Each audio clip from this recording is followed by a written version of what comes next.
Well, then it's not an industrial-wide question, right? It's very specific on our ecosystem. So obviously, I'm biased on this is I wouldn't say it's on the record answer, but kind of off the record, I would say I'm looking for better DEXs to compete, to have this like multiple DEXs as a product to compete in the ecosystem.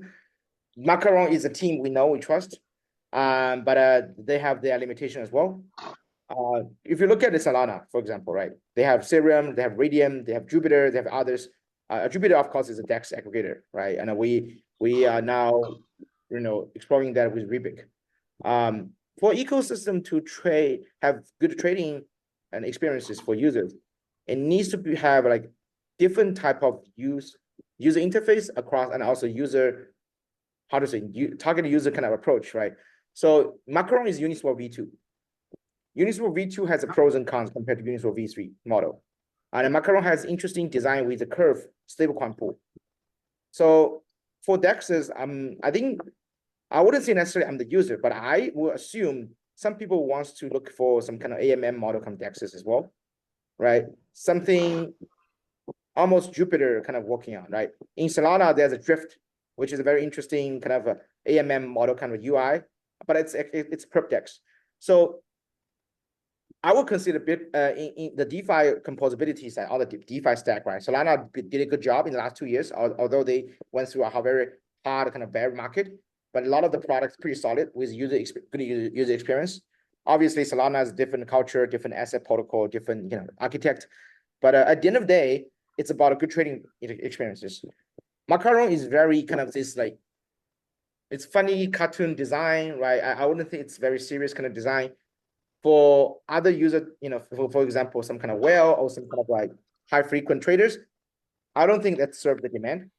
So it's really not hardcore technology difference in terms of DEXs, but the way they design, the way they brand themselves, the approaches, the features, and also the backend, right? The Uniswap v3 or v2, it plays different role. Uniswap v3 has higher capital efficiency, but there's a different like pros and cons, right?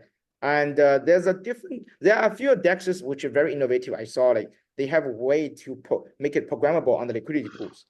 So we have been talking to a few of them that build on Arbitron and ZK Sync, and obviously these guys are not on Bitcoin yet. Yeah. Yeah, that's fair. Thanks, Awesome. Charlie. Wonderful. Pedro.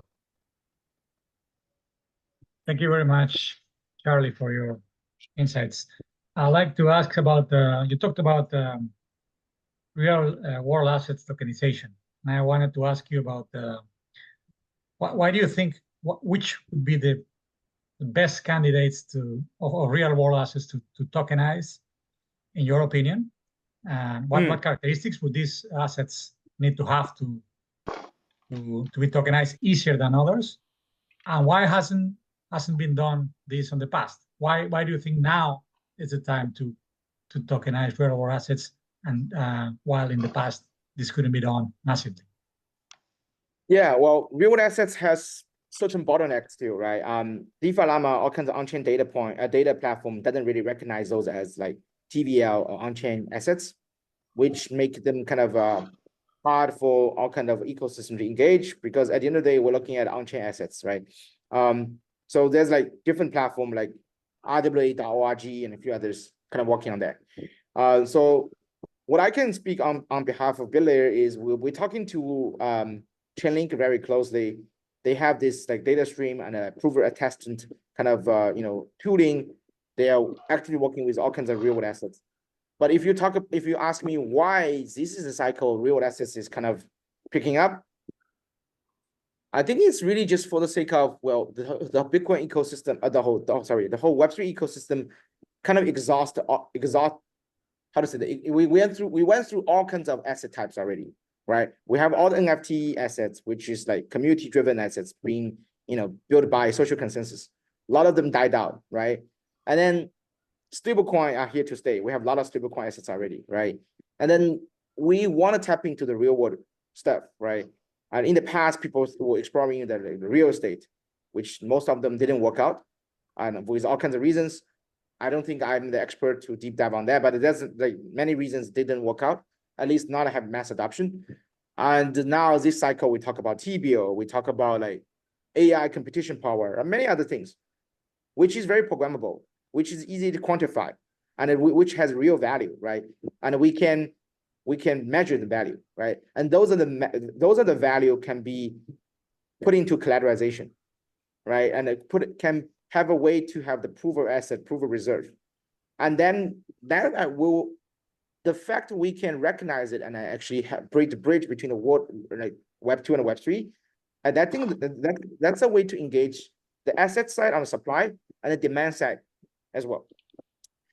I think that's important, right? And also this cycle is all about bringing institution money to space, right? You know, I've been keep saying about ETF, right? We're backed by Franklin Templeton. We're talking to all the other ETF firms. I think today I just saw the news.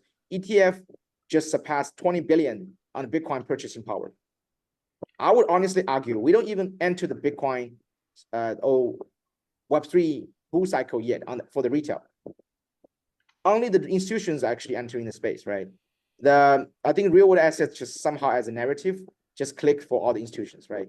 20 billion buying pressure on this cycle. It didn't happen in 2021, right? And without those 20 billion, we wouldn't have like this momentum of maybe hitting all-time high, right? In the surpassed 73K on Bitcoin.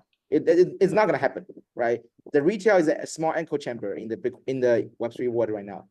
I think after the Bitcoin pump to all-time high, some of the very hit, like real world assets protocol become very big and a couple $1 billion. And then we're gonna see the retail come along with like bull market cycle, right? But that's not happening. Like the whole bull cycle craziness, like what happened in 2021, I would say it's not nearly close happening. Yeah. So I don't have a very scientific answer.